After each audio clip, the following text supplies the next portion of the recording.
गति के नियम।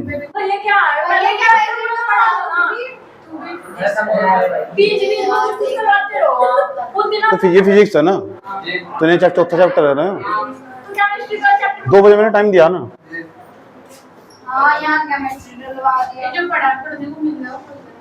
हाँ पता नहीं क्या हो रहा है ना।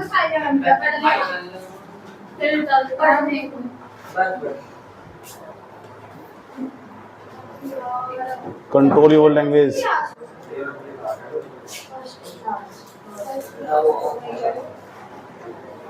लॉ ऑफ, अब हम पढ़ेंगे गति के नियम। न्यूटन की तो बात ही अलग थी, क्या आदमी था यार न्यूटन।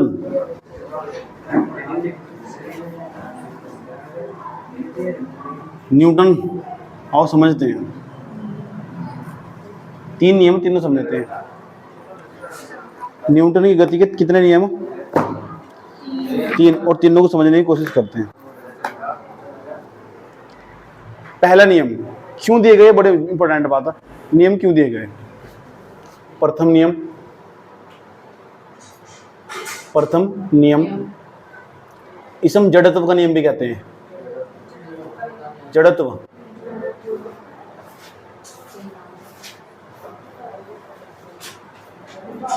सही है। इस नियम की क्या खास बात हो? इस नियम की खास बात हो, जब तक किसी वस्तु को बाह्य बल नहीं लगाया जाएगा वह वस्तु विराम अवस्था में रहेगी। यस, एक न्यूटन की गति का द्वितीय नियम भी समझेंगे हम क्या वाला होगा। गति के नियम पढ़ रहे हैं ना, समीकरण तो पढ़ लिया ना। द्वितीय नियम बढ़िया, फेंक कमाल हो सकते तेज। इसे बल का नियम भी कहते हैं। बल का, बैल का नहीं, बल का।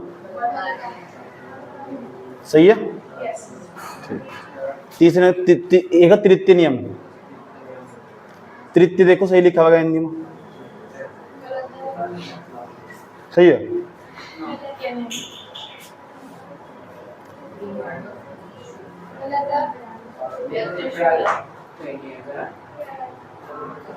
तो फिर क्या सही है?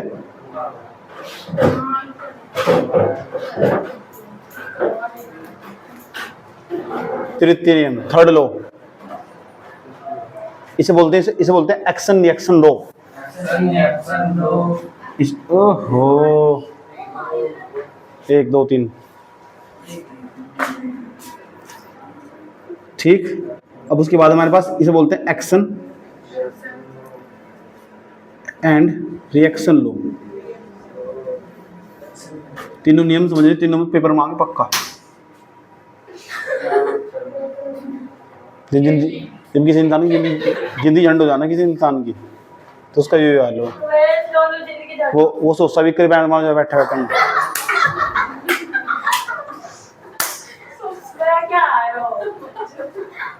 आगे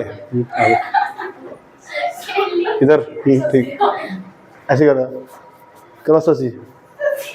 हम बता क्या करें, एक दिन क्रॉस तो क्या ऐसे बजे 11 अकेली खड़ी इधर डीपीएस की तरफ, मैं आ रहा बाइक पर। अरे यार कौन है देखो, बहुत बड़ी बात आएगी देखा, आज विश्वास तो करते नहीं गाड़ी। मुझे डरा दिया उनने। ऐसा करोगे उसके बाद अकेली बात करेगी किसी के साथ, जब मैं तेरे साथ प्यार करती थी।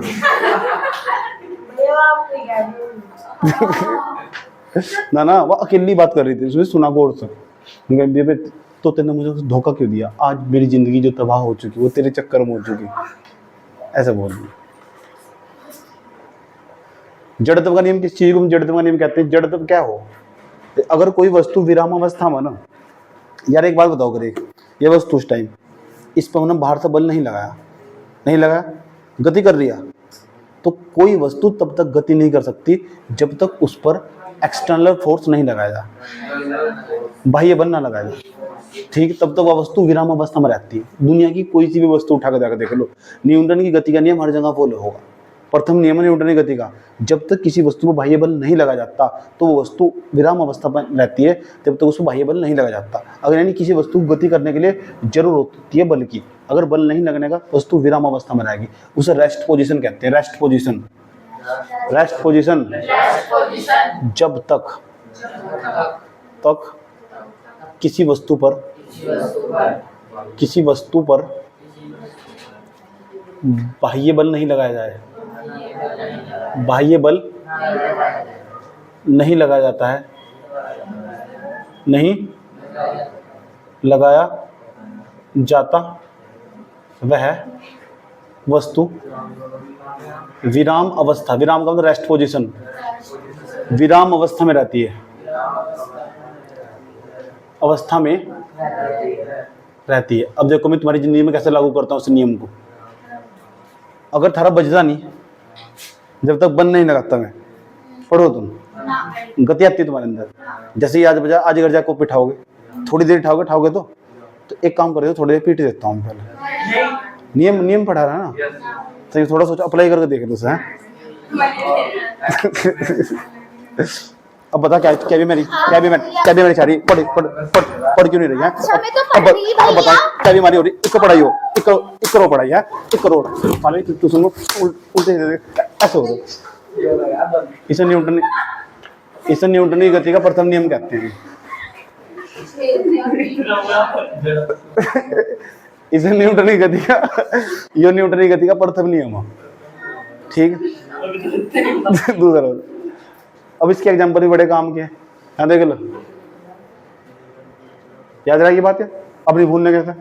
जब भी तुम्हारी न्यूटन की गति का प्रथम नियम आगा ना, जब तक किसी वस्तु बाह्य बल नहीं लगाता, गति तो नहीं करती। अब पढ़ोगे, अब और पिट्टूंगा, ध्यान तो सुनो अच्छे तरीके से। बल बैसे मिलकर बना है, बल बैसे मिलकर बना बैल।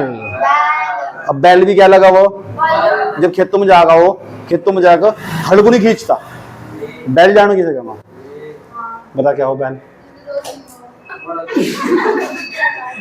बैल और घोड़े में क्या अंतर हो, बताओ, बैल और घोड़े में अंतर बताओ। एक तो घोड़ा हो, गांव में घोड़ा देखा था ना, एक तो सांड हो, एक बैल हो, एक घोड़ा हो, क्या हो अंतर दिन में?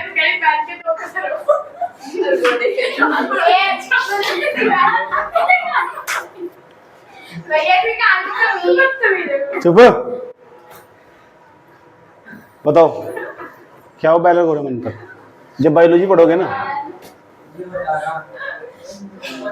किसा कुछ नहीं पता तुम वोट सारे के सारे। न्यूटन की गति का दूसरा नियम क्या हो, इसे समझ लो। ये प्रथम नियम, उदाहरण इसके, ठीक। जैसे कोई मेज पर रखी किताब चल गया, समझ बात है, चलने की तो नहीं, क्यों नहीं चलने की? पहिए नहीं आया तो बन नहीं लग रहा, पहिए नहीं आया तो ये कह रहे थे, ये कहती ससी।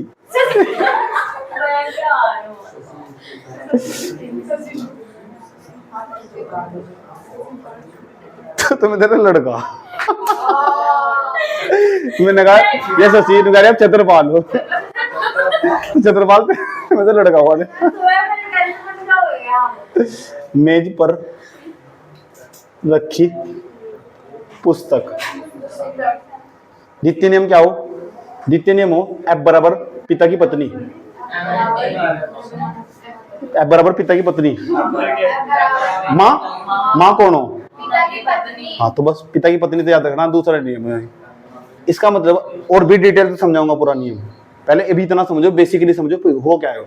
बल कैसे निकाल लो? ये हमारे पास बल, किसी वस्तु पर लगने वाला बल कैसे निकाल लोगे? द्रव्यमान, उस वस्तु का द्रव्यमान पता होना चाहिए, द्रव्यमान, यस। उसका अगर तुम्हें द्रव्यमान पता ना, उसके अंदर कितना एक्सेलरेशन आया, त्वरण, दोनों की गुणा कर देंगे, क्या निकल जाएगा? बल। कभी भी बल निकालना हो, F बराबर पिता की पत्नी, यानी क्या है? माँ। न्यूटन की गति का कौन सा नियम है? Second law. तीसरा वाला बहुत इंटरेस्टिंग है, इसे एक्शन रिएक्शन लॉ कहते हैं। कभी भी अगर एक वस्तु दूसरी वस्तु बल लगाती है तो दूसरी वस्तु भी उतना ही बल विपरीत दिशा में लगाती है। इसे कुछ आसान भाषा में ऐसे समझिए, मैंने डस्टर उठाया, गेंद उठाया मैंने, ऐसे फेंक के मारा, वापस लौट कवर यहाँ जैसे मैंने तुम्हारे गाल पर चाटा मारा, मेरा हाथ पीछे क्यों हटा? पता, क्योंकि तुम्हारी गाल ने मेरे चटक बल लगाया। मैं आगे नहीं कर रहा मैं। अच्छा जैसे चटा मारा तुम्हारा तो यही लग जाता। ऐसा कोई भी हो, मैंने कोई भी वस्तु फेंक कर मारा तुम तो उधर तक भी इतना ही बल लगा। गेंद उठाया मैंने, दीवार में उठाई ऐसे फेंक कर मारी, क्योंकि मैंने गेंद पर बल लगा, दीवार ने भी गेंद पर इतना ही बल लगाया। किसी तरह को तरक्की करते व्यक्ति को देखा तरक्की करते हुए। मेरी एक फ्रेंड थी, उसका नाम नेहा था, ठीक है। तो हम तो जब तैराकी कर रहे थे, नेहा नाम था नेहा उसका, तो तैराकी कर रहे थे ना वहाँ, तो स्विमिंग बहुत अच्छी आती थी उसे, समझ की बात है, बहुत अच्छी। तो उसने मुझे भी तैरना सिखाया था। तो ना ऐसा करती थी पानी को, ऐसा करके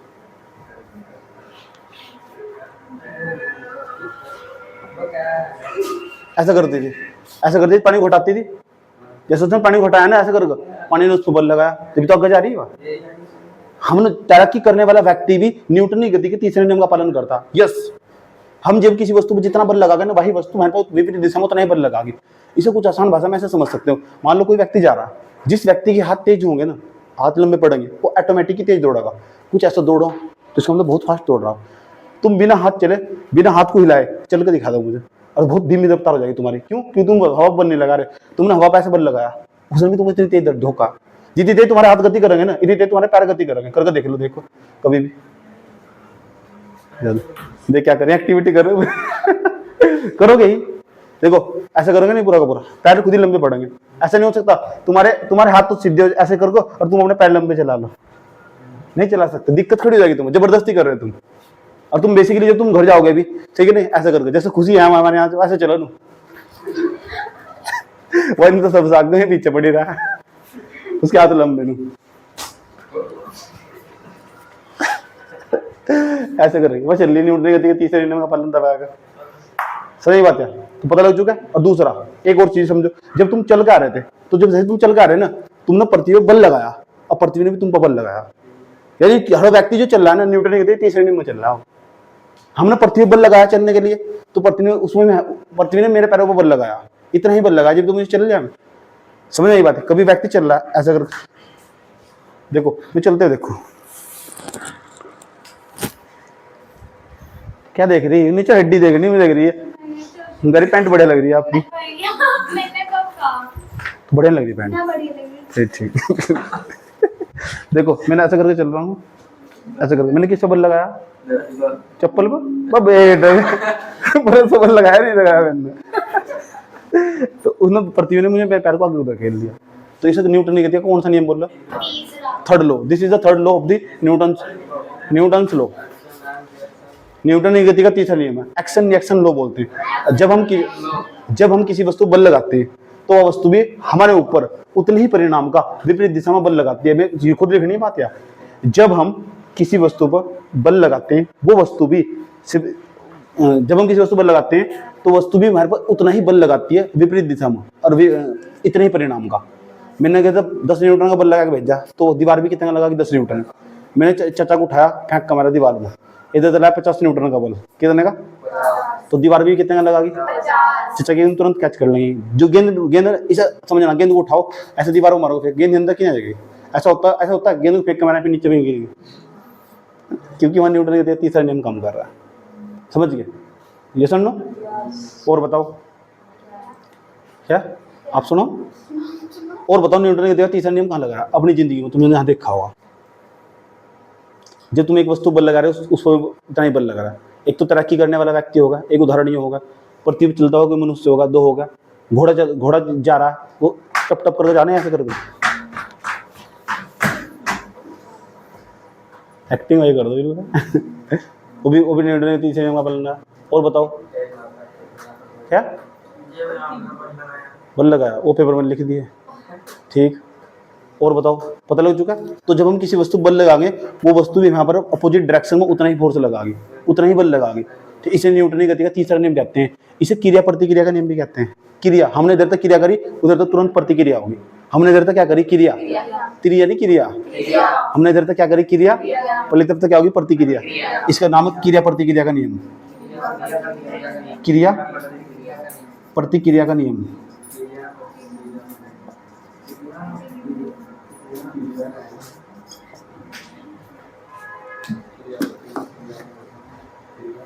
चलो नोट करो।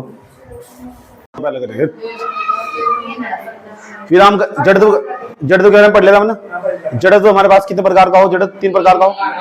एक तो हमारा विराम का जड़त्व, गति का जड़त्व, दिशा का जड़त्व। जड़त्व वही हो किसी वस्तु को हमने उठाया, रेड कह दिया, घर्षण के कारण वो वस्तु जाकर रुक जाएगी। दो गेंद हमने एक तरफ पत्थर लिया, एक तरफ गेंद ली, कौन से दोनों को ऐसे फेंक कर मारा, कुछ देर बाद गेंद जाकर जल्दी रुक जाएगी, पत्थर जाकर रुक जाएगा। गेंद जल्दी रुक जाएगी, पत्थर रुक जाएगा। अभी तो गेंद ने बताया था उसे, जिसके कारण वो रुका ना, जिस गुण के कारण वो रुका, उसी का नाम है इनर्शिया, जड़त्व। हाँ, तो इसीलिए कहा था रिवीजन बहुत जरूरी। जो करेगा रिवीजन उसकी आगे, जो करेगा रिवीजन उसकी आगे फर्स्ट डिवीजन। क्या बर्बाद हो जाएगी, तबाह हो जाएगी जिंदगी। मत छेड़ लड़के को, पाप होगा। मत छेड़ लड़के को, खां होगी कल तू भी किसी लड़के की मां होगी। चलो अब गति का जड़त्व, किसका? चैप्टर का नाम बता, चैप्टर का नाम बताया क्या था? चैप्टर का नाम न्यूटन की गति के विषयक नियम, विषयक नियम इंग्लिश में नाम बताया था। न्यूटन क्या law? Law of loose motion. अच्छा, लग गए 10 था ना। चलो जाओ, ये क्या है? गति। गति ये क्या था? हाँ हाँ हाँ हाँ हाँ, गति का जड़त्व, गति का जड़त्व। जड़त्व बता कितने प्रकार का बताया था मैंने? जड़त्व, हेलो, जड़त्व हमारे पास, इसे बोले इनर्शिया। इनर्शिया की स्पेलिंग, इनर्शिया की स्पेलिंग IN। क्या इंद्र में काम हो जा, कानों मैंने भाग जा कोई। क्या मुंह फोड़ दो इसको? मैंने मुंह फोड़ दूं इसको। उसे कहते हैं विराम का जड़त्व। पहला विराम का जड़त्व, शिवराम का नहीं, विराम का, विराम का जड़त्व। समझ गए? दूसरे नंबर पर मेरे सपने में बता क्या आया? जाना पूरी दुनिया मर गई, हाँ अकेला बचा। दूसरे विराम का जड़त्व, विराम का जड़त्व। विराम का जड़त्व देखो क्या? विराम का जड़त्व। इसके बाद गति का जड़त्व, आज ही पढ़ना हम गति का। इसका उदाहरण बढ़ेगा जब जब के गति का जड़त्व। तेरे तो पढ़ रखे फिर भी तेरे को नहीं याद हो रहे, पढ़ते रहे छे जगह रही थे याद कहीं हो ना। इंग जब ध्यान होगा। दिशा का जड़त्व, दिशा का जड़त्व। चुप हो जा, चल हेडिंग बनाओ, दिशा का जड़त्व नहीं गति का जड़त्व। और पिया मेरा ना,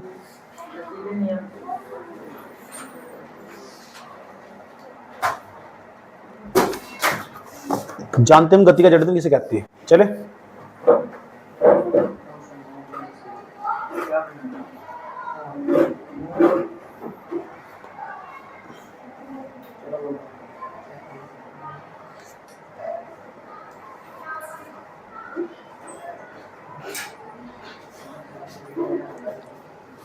देखो गति का जड़त्व कहां से करने वाला। अगर कोई वस्तु सीधी रेखा में गति कर रही होगी, सरल रेखा में गति कर रही है, सुन लो पहले गति का जड़त्व कहां लगने वाला। कोई वस्तु सीधी रेखा में गति कर रही होगी, ठीक, और अपनी गति में परिवर्तन का विरोध नहीं कर सकती। वह ध्यान से सुन लेना चाहिए तरीके तक। मैं कह रहा हूं कोई वस्तु सीधी रेखा में गति कर रही, जैसे कोई बच्चा बस अचानक तेजी के साथ चल रही, हल्का सा ब्रेक मार दिया, सारे यात्री आगे को गिर जाएंगे, ठीक। अचानक ब्रेक लगाओ, चलती गाड़ी में गति मती पहली गति मती हुआ, उसको अचानक ब्रेक लगाया गया। अचानक क्या लगाया गया इसको?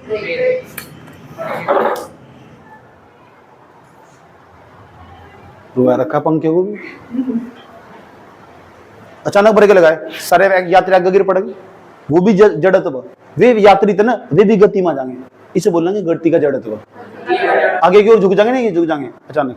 लिखो एक लाइन लिखो इसके अंदर, गति का जड़त्व के अंदर लिखो, किसी एक सरल रेखा में गतिशील वस्तु, किसी एक सरल रेखा में गतिशील वस्तु, किसी एक सरल रेखा में गतिशील वस्तु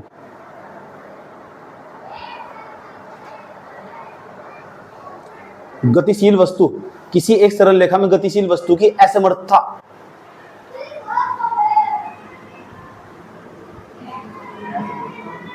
किसी सरल रेखा में क्या लिखा तुमने बताओ? किसी सरल रेखा में गतिशील वस्तु की असमर्थता, असमर्थता, असमर्थता लिख दिया। जिसके कारण वस्तु, जिसके कारण वस्तु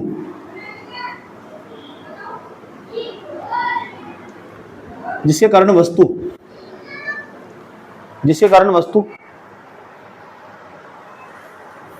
स्वतः, स्वतः, अब स्वतः लिखना, जिस कारण वस्तु स्वतः अपने वेग में परिवर्तन न कर सके, वस्तु स्वतः अपने वेग में परिवर्तन न कर सके।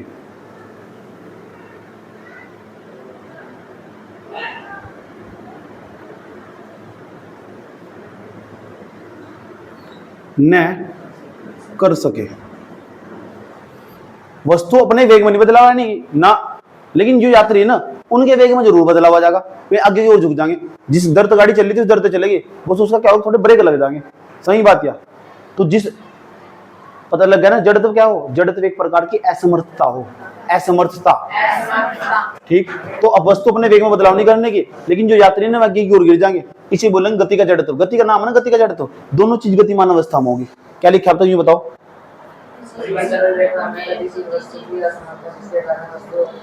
वस्तु स्वतः अपने वेग में परिवर्तन न कर सके, उसे वस्तु की गति का जड़त्व कहते हैं, उसे वस्तु की गति का जड़त्व कहते हैं।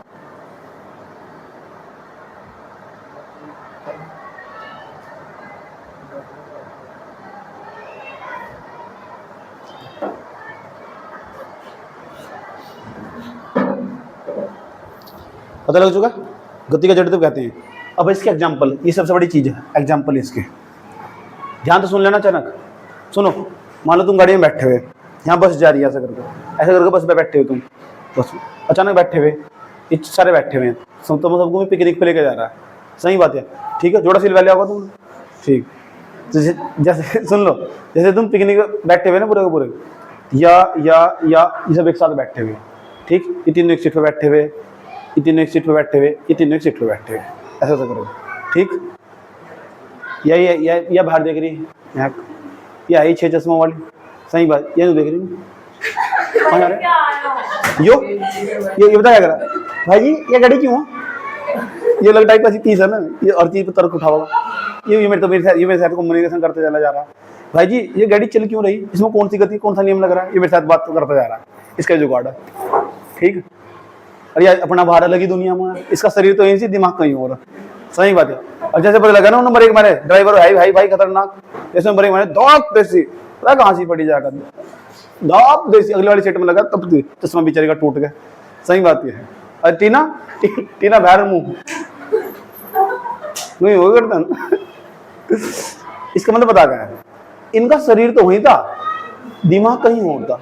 पता क्या हुआ, गाड़ी है, देखो कौन सा बल काम कर रहा है, गाड़ी जा रही, यहाँ हम यहाँ बैठे हुए व्यक्ति, तो जो गाड़ी है ना, जब गाड़ी चलती जाएगी, गाड़ी गति कर रही, और जो व्यक्ति के जो निचला हिस्सा ना, इतना हिस्सा, तो वो भी गतिमान अवस्था में। अब क्या होगा अचानक, वो तो गतिमान अवस्था में है, ये कारण होगा जैसे उसने अचानक ब्रेक लगाए, तो जो ऊपर का हिस्सा ना, वो भी गतिमान अवस्था में आ जाएगा।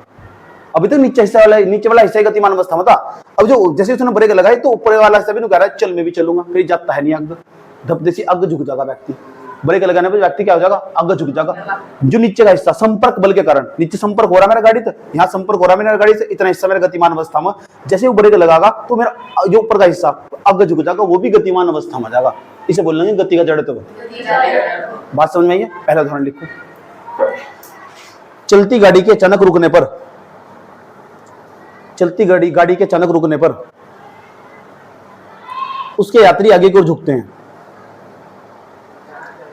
अचानक चलने पर, चलती गाड़ी के अचानक रुकने पर, चलती गाड़ी के अचानक रुकने पर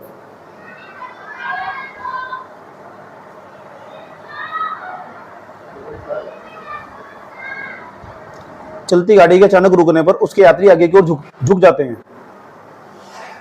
यात्रीगण कृपया ध्यान दे, गाड़ी नंबर 1204 प्लेटफॉर्म नंबर 4 पर आ रही है। चलती गाड़ी के अचानक रुकने पर उसके यात्री आगे की ओर झुक जाते हैं। तुमको क्यों दर्द हो रहा है? गाड़ी नंबर 20415 प्लेटफॉर्म नंबर 7 पर आ रही है। टिंग टिंग। कितने अच्छा बोल रहे हो लड़की यार। यात्रीगण हो गया था, एक और लिखो, दूसरा लिखो। चलती गाड़ी के अचानक उतर जाने पर यात्री आगे की ओर गिर जाता है। देखा तुम? सुनो सुनो सुनो सुनो, गाड़ी चल रही अचानक और चलती गाड़ी में तुरंत बाहर निकलो तो तुम ऐसे एकदम वहीं गिर जाओगे, थोड़ा आगे जाके गिरोगे। तो इसका मतलब तुम भी गतिमान अवस्था में थे। वैसे तुम इस टाइम तुम गाड़ी में यहाँ खड़े हुए आधे हो ना, चलती गाड़ी में स्टाइल मारो। सही बात है, ये आ रही होगी इधर, सही बात है। अरे अभी थी तू दोनों में जाती ना। अच्छा यही जाता हूँ, स्कूल जाना। हाँ स्कूल जा रही थी अचानक, ठीक है। अच्छा नहीं, ये लड़के कभी उतर रहा है, मैं भी उतर कर देखूंगी। इस तरह चलती जल्दी गाड़ी में तो जाना, लड़कों में आदत हो चलती जल्दी गाड़ी में उतर जा। तो अभी किसी कॉपी कर रही हो, मैं भी करी उतर कर देखूंगी। सही बात है। ये क्या हुआ? ठीक, जिसका पैर था ना, जो पैर में फंस गया। कहाँ गिरी? गप से गिरी, पहले आंख फूट गई, अब खवा उतर गया, फिर प्लस्तर को घूम रही। सही बात है, देखो। चलती गाड़ी से अचानक उतर जाने पर, चलती गाड़ी से अचानक उतर जाने पर यात्री आगे की ओर गिर जाता है। चलती गाड़ी से अचानक उतर जाने पर यात्री आगे की ओर गिर जाता है।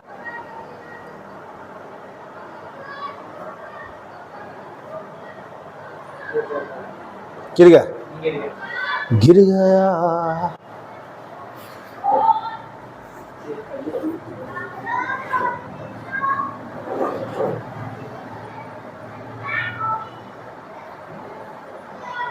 आज मैं इंटरेस्टिंग बात बताता हूं, तुम जरा सोचना,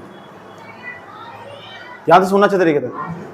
मैं एक ट्रेन में बैठा हुआ और ट्रेन नहीं चल, मैं एक ट्रेन में बैठा हुआ, ट्रेन नहीं चल, ट्रेन चल रही। जब ट्रेन आगे चल रही, मान लो अगर मैं ऐसा करूं, मैंने गेंद उछाली तो मैं तो भाग जाऊंगा, मेरी गेंद पीछे रह जाएगी। सोचने वाली बात है, ध्यान से सुनना भाई। मैं यहाँ क्यों गेंद उछाली? मैं भी तो चल रहा है ना, मैं ट्रेन में बैठा हूँ, चल रहा है, तो मेरी गेंद तो पीछे रह जानी चाहिए।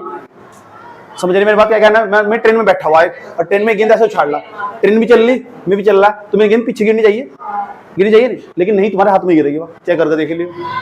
इसका मतलब तुम भी गतिमान अवस्था में, और तुम तो है ही गतिमान अवस्था में, ट्रेन भी गतिमान अवस्था में, और तुम्हारे साथ साथ गेंद भी गतिमान अवस्था में। सोचने वाली बात है ना यार। अगर तुम्हारी जो गेंद है तुम्हारे हाथ में, तुम ट्रेन में बैठे हुए, ऐसा करके ऐसा करके ऐसा होना चाहिए। ट्रेन भी आगे भागी, मैं भी आगे भाग गया, और जो बॉल पीछे रहेगी थोड़ी सी। हो सकता, क्यों नहीं हो सकता? अभी तुम यहाँ करके देखो, मैं कोई चीज उछाड़ूंगा ऐसे करके, मैंने उठाया, आगे चलो,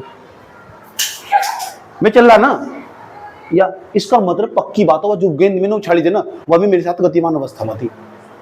अगर वह गतिमान अवस्था में नहीं होती ना, तो वह गेंद पीछे रह जाती। समझने की बात है, इसे बोलते हैं गति का जड़। चलो समझ गए, तुम्हारे हाथ में गिरेगी। मन तो नहीं करा खलास। देखो तीसरा उदाहरण, एक समान वेग से चलती रेलगाड़ी में, एक समान वेग से चलती रेलगाड़ी में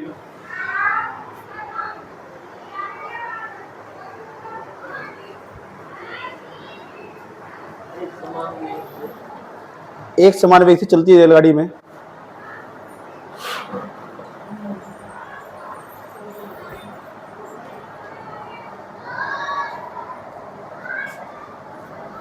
लिख लिया। एक समान वेग से चलती रेलगाड़ी में ऊपर उछाली गई गेंद, ऊपर उछाली गई गेंद व्यक्ति के हाथों में ही लौट आती है, व्यक्ति के हाथों में ही लौट आती है।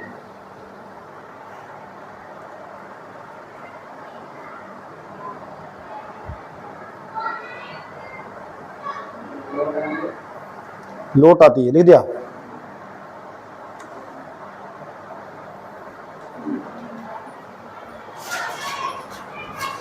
ठीक है, गति का जड़ तो समझ में आया, उदाहरण भी समझ में आया, लेकिन उदाहरण में तुम्हें करके लिख कर लेगा ना, ऐसा क्यों हो, क्यों करते लेगा? पहला उदाहरण क्या लिखा है?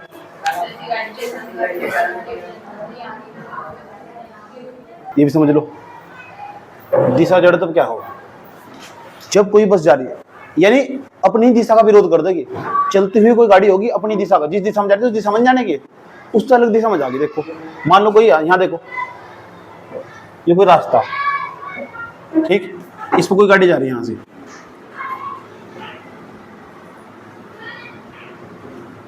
क्या हो रहा गाड़ी को सर?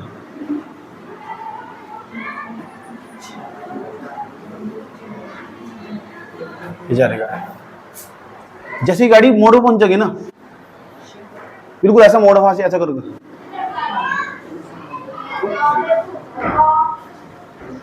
तो गाड़ी धीरे धीरे आराम से हल्की हल्की झुक जाएगी, इस साइड झुक जाएगी। क्यों झुक रही? सीधी जानी चाहिए थी। इसका मतलब उसने जिस दिशा में जा रही थी ना, उस दिशा में जा रही, उससे थोड़ी ऐसे करके झुक कर जा रही। जब कोई गाड़ी पता कहाँ पे जा रही, मोड़ पर मुड़ेगी, तो मोड़ पर जाएगा अपनी ही दिशा का विरोध करेगी। जानी तो चाहिए थी बिल्कुल सीधी, अपनी दिशा का विरोध नहीं कर रही है। लेकिन ऐसा थोड़ा ही हो, ऐसा बिल्कुल नहीं होता। जैसे मोड़ पर कोई व्यक्ति जा रहा है ऊपर को खुशी की तरह,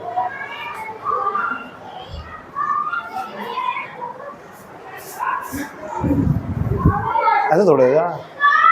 ऐसे जब कोई धावक दौड़ा ना, ऐसे दौड़ो, ऐसा कर दो, ऐसा झुक जाएगा, नहीं झुक जाएगा। ऐसा कोई धावक हो, झुकेगा हो, अपनी ही दिशा, अपनी ही गति, जिस दिशा में गति कर रहा था ना, उस दिशा का खुद का विरोध करेगा। जिस दिशा में जा रहा था ना, उसी दिशा का विरोध करेगा।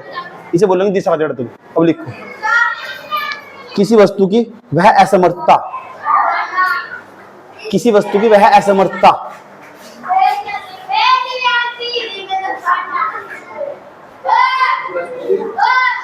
किसी वस्तु की वह असमर्थता,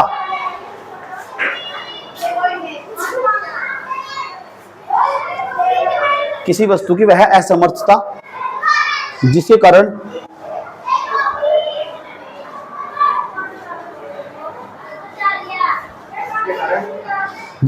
वह किसी निश्चित दिशा में गमन करते हुए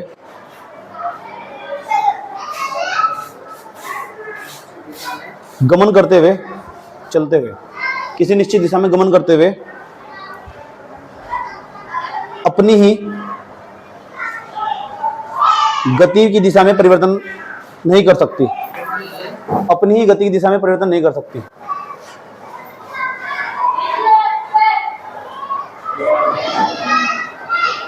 अपनी ही गति की दिशा में परिवर्तन नहीं कर सकती।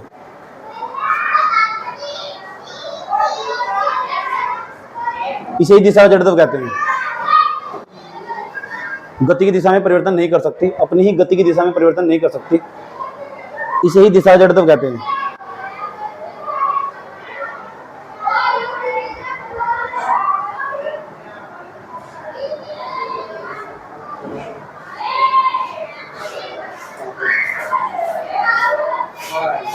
लिख दिया।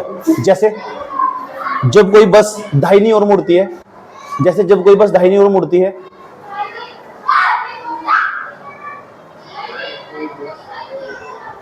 दाहिनी ओर मुड़ती है, तो बस में बैठे यात्री भी बाईं ओर झुक जाते हैं।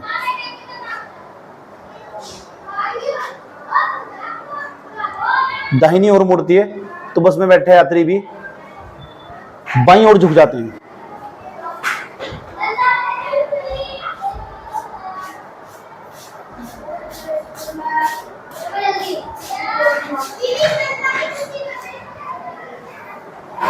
कौन सी ओर झुक जाते हैं? बाईं ओर झुक जाती है।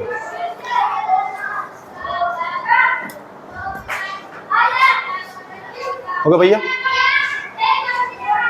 अब हम समझेंगे संवेग क्या हो। हेडिंग है मोमेंटम। संवेग MOMENTUM,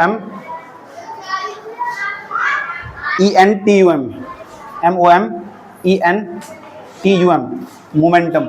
संवेग क्या हो, इससे बात करते हैं। बताओ संवेग क्या हो। सुनो, मैं तुमसे कुछ पूछना चाहता हूँ, बताओगे?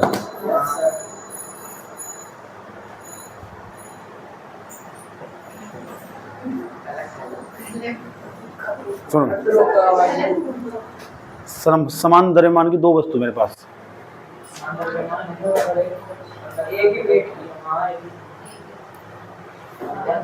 अलग अलग द्रव्यमान है, इसका द्रव्यमान कम है, इसका ज्यादा। ठीक है, याद आएगी बात है? दोनों को फेंकना स्टार्ट करो था, गति में लेगा दोनों। यह भी गति में आएगी, यह भी गति में आएगी। ठीक, इसका वेग भी बना, दोनों का वेग भी अलग अलग होगा। ठीक, अब दोनों में तो जो वस्तु गतिमान है, दोनों में जो भी वस्तु गति, दोनों वस्तु गतिमान है, गतिमान अवस्था में, या हल्की वस्तु भारी वस्तु, और दोनों समान वेग से चल रही है, वेग दोनों का समान है।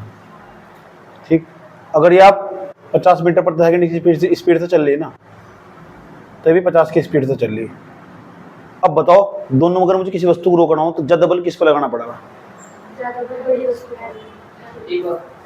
ज्यादा बल किस पर लगाना पड़ेगा? M1 पे M2। इसका द्रव्यमान ज्यादा, तो भारी वस्तु को रोकने के लिए ज्यादा बल लगाना पड़ेगा, हल्की वस्तु को रोकने के लिए ज्यादा बल लगाना पड़ेगा? भारी वस्तु, दोनों का वेग समान है। अब मैं अलग इस कॉन्सेप्ट बदल देता हूँ, तुम्हें वही उदाहरण देना पड़ेगा। यहाँ तो ले लिया एक बॉल छोटी सी, यहाँ ले लिया पत्थर, तो बाल है, ये वो पत्थर, सही है। इसका द्रव्यमान है M1, M2, इसका वेग V1, इसका भी वेग V1, दोनों का वेग समान है। वेग समान है, देखो यहाँ 50-50 नहीं आता, V1 V2 का मान समान है। अब बताओ, दोनों वस्तु में, अगर मुझे किस दोनों वस्तु में एक वस्तु रोकना हो, दोनों में ज्यादा बल किस पर लगाना पड़ेगा? पहली वस्तु पर, दूसरी वस्तु पर, बॉल पर कि पत्थर पर? ये ज्यादा भारी है, समझने की बात है। आसान भाषा में समझो, आसान भाषा में समझो। मैं हूँ यहाँ से, यहाँ मेरी वाइफ है, थारी मेरे साथ लड़ाई बज गई, तुम युद्ध कर रहे हो, तुम दोनों को रोकना, और तुम अकेले अकेले करके आ रहे हो, तो पहले मुझे रोकोगे, फिर से रोकोगे। तो मेरी वाइफ बहुत पतली सी है, मैं बहुत हट्टा कट्टा हूँ, मोटा ने कह दियो, नो पैक बनने शरीर में 6 पैक नहीं 9 पैक सुन। उसके बाद क्या होगा? तो तुम मुझे रोकने ज्यादा बल लगाना पड़ेगा, उसे रोकने ज्यादा बल लगाना पड़ेगा। देखने कह रहे हैं हम आपको रोकने के ही नहीं, मैंने कह रहे हम आपको रोकने के नहीं, मुझे रोको। मुझे बोला क्यों? क्योंकि भारी वस्तु ना। कौन सी वस्तु? अब कौन सी वस्तु? ठीक, यही बात यहाँ से, यही बात यहाँ से आसान बात है। अब मामला चेंज कर रहा हूँ मैं, ध्यान से देखना अच्छे तरीके से। मैं भी इतना हट्टा कट्ठा, मेरा द्रव्यमान M1 और मेरे वाली भी इतनी हट्टी कट्टी, दोनों द्रव्यमान सेम, समझ रहे ना? ओके राजू, दोनों द्रव्यमान सेम, दो समान द्रव्यमान की वस्तु। जैसे मैं हूँ, इतनी हट्टी कट्टी मेरी वाइफ आई, खतरनाक लड़ाई बच गई ना दोनों, भयंकर, पटक पटक मारेंगे मुझे।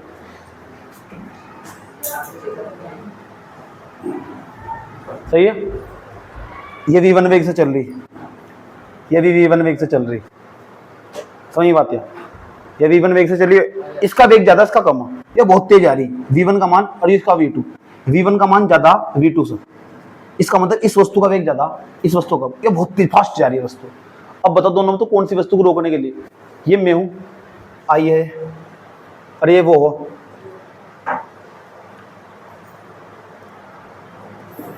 ये है ना, ये आई है। अब बताओ, आई को रोकने के लिए बल लगाना, आई की स्पीड खतरनाक है, मैं बहुत फास्ट आ रहा, वो धीमे धीमे आ रही, समझ में आई बात है? मैं बहुत फास्ट आ रहा, वो धीमे धीमे आ रही।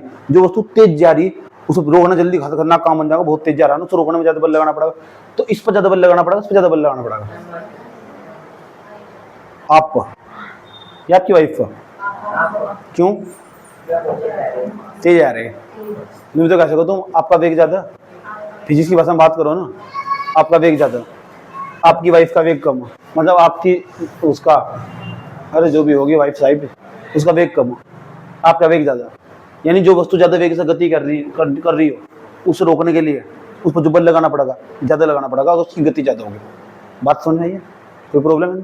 अच्छा, यानी बल जो निर्भर करा ना, अच्छा बल बल, बल निर्भर करता है द्रव्यमान पर।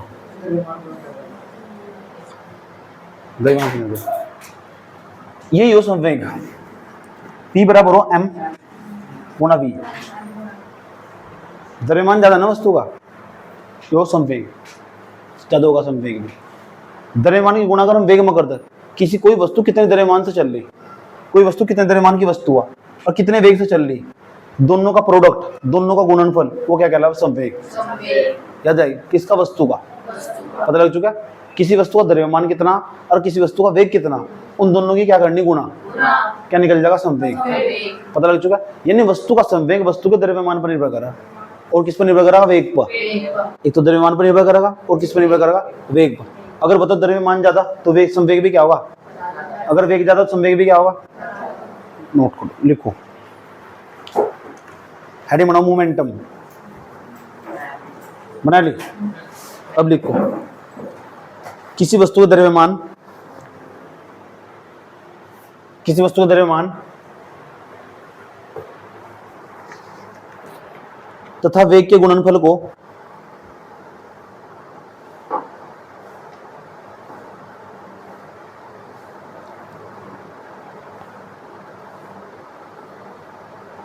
किसी वस्तु के द्रव्यमान तथा वेग के गुणनफल को, द्रव्यमान तथा वेग के गुणनफल को संवेग कहते हैं।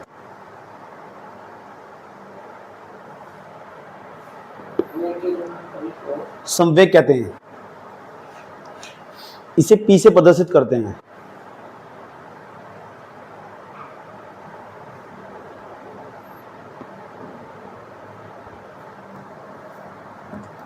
कहां से प्रदर्शित करते हैं?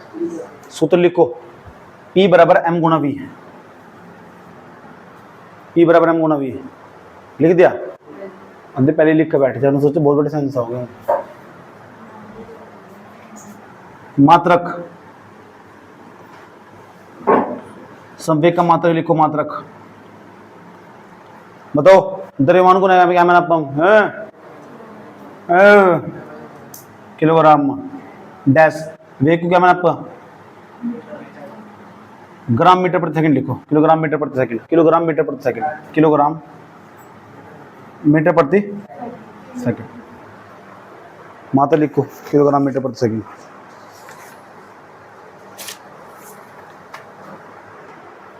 सही है यहां तक? किलोग्राम मीटर प्रति सेकंड। उसके बाद एक और चीज देखो दूसरे नंबर पर। अब लिखो मात्रा के बाद विमा, क्या लिखोगे?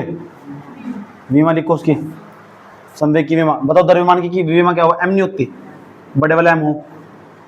वेग की विमा क्या हो? LT minus 2, MLT minus 2। वेग की MLT माइनस 1 हो, MLT माइनस 1 आ जाएगी। यही संवेग की विमा। किसकी विमा आई है? संवेग की विमा। सही है। अब सवाल दिशा, जो संवेग पर दिशा क्या, उस राशि कैसी? राशि लिखो पहले। राशि पता कैसी है? सदिश। अब लिखो उसकी दिशा। क्यों बताओ मुझे? जो P है हमारे पास सदिश राशि है, P के ऊपर देखो मैंने वेक्टर लगा दिया। सुनियो, वेग के ऊपर भी देखो मैंने सदिश वो लगा दिया वेक्टर। द्रव्यमान अदिश राशि, इसकी दिशा वहां होगी जहां वेग की दिशा होगी। अगर किसी वस्तु में संवेग की दिशा निकालनी हो ना, तो पता करो वस्तु किधर को गति कर रही है। जिधर को गति कर रही है उसमें उधर ही संवेग होगा। संवेग की दिशा भी उधर होगी। तो दिशा कहाँ होगी? वेग की दिशा में। वेग की दिशा में लिखो।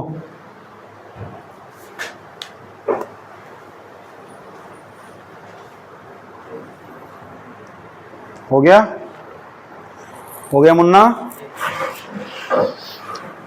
संवेग नहीं आया? अगली हेडिंग बनाओ, संवेग का सदिश रूप। संवेग का सदिश रूप। सतीश नहीं, सदिश। ये लिखो।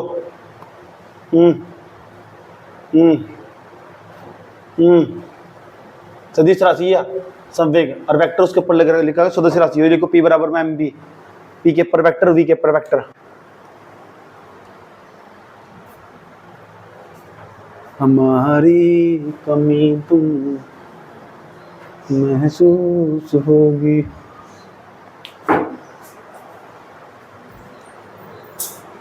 लिख दिया P बराबर नंबर, सही है। कोई दिक्कत यहां तक? अब मैं तुमसे एक सवाल पूछने जा रहा हूं। एक कार का उदाहरण लूंगा, एक ट्रक का उदाहरण लूंगा। अब बताओ कार का द्रव्यमान ज्यादा ट्रक का? सीधी सी बात है। कोई ऐसा है जिसे लग रहा है नहीं जी नहीं, तुम्हें तो कार तुम्हें ओरिजिनल खरीद रखी, ट्रक मिले में तो खरीद कर लेकर आया। ऐसा कोई उदाहरण काम नहीं करना है यहाँ से। सही बात, ज्यादा लॉजिक इस्तेमाल करते हो ना कि ट्रक तो इतना सा होगा, कार बड़ी होगी। जर्नली एग्जाम्पल लेने, जर्नली कैसे, तो जरूर से ज्यादा दिमाग लगाओ। पढ़ाई में यहाँ कोई काम नहीं है।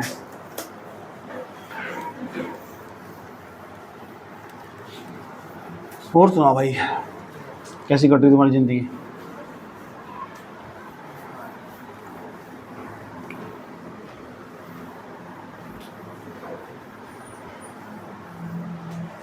जो तू न मिला मानेंगे वो दहलीज नहीं होती, रब नाम की यार यहाँ कोई चीज नहीं। एक तो बस ले लिया हमने, बस ले क्या, कार ले, कार कार ये लगा के नहीं है पार। ट्रक, कार ले लिया एक तो, एक ट्रक लिया। कार का द्रव्यमान मान लिया M1, ट्रक का M2। अभी हम तुम देखो बता सकते हो M1 ज्यादा होगा M2 ज्यादा होगा? तो क्या मैं यहाँ ऐसा चिन्ह लगा सकूं M2 का मान M1 से ज्यादा? सही है क्या? सही है क्या? बताओ कोई प्रॉब्लम यहाँ तक? ठीक। अच्छा ये बताओ वेग किसका ज्यादा होगा, कार का ट्रक का? भारी वस्तु तेज दौड़ेगी, हल्की वस्तु तेज दौड़ेगी? वो तो स्पीड बढ़ाने की बात है ना, स्पीड बढ़ाने की बात है ना। हो सकता है कार वाले ने स्पीड ज्यादा बढ़ा दी, फिर क्या करोगे तुम? समझ गए? ट्रक को ठप मारने का तुम? क्या तो वही वाला ट्रक को सनी देओल का गदर पिक्चर का सकीना को भगा के ले जा रहा था।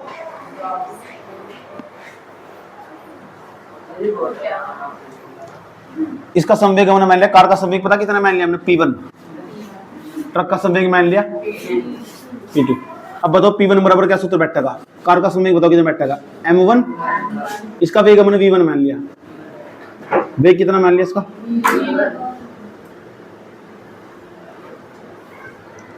इसका वेग मान लिया V2। कितना मान लिया? V2। तो यहाँ बैठेगा M1 गुणा V1, यहाँ बैठेगा P2 बराबर M2 गुणा V2। दोनों इसे समीकरण 1 मान लिया हमने, समीकरण 2 मान लिया। समीकरण 1 के बट्टे में समीकरण 2 रख देंगे। सूत्र लिखने का जाएगा P1 बट्टे में क्या बैठेगा? P2 बराबर में M1 बट्टे में V1 बट्टे में V2। कुछ कट रहा है? बताओ क्या कट रहा है? अब मैं कहता हूं दोनों का वेग समान है। चलो ये V1 इसका भी वेग V1, दोनों का वेग समान। यहां लिख देता हूं वेग समान। वेग समान होने का मतलब जानो क्या हो? V1 किसके बराबर है? जहां V2 वहां V1 लिख सको, जहां V1 वहां V2 लिख सको।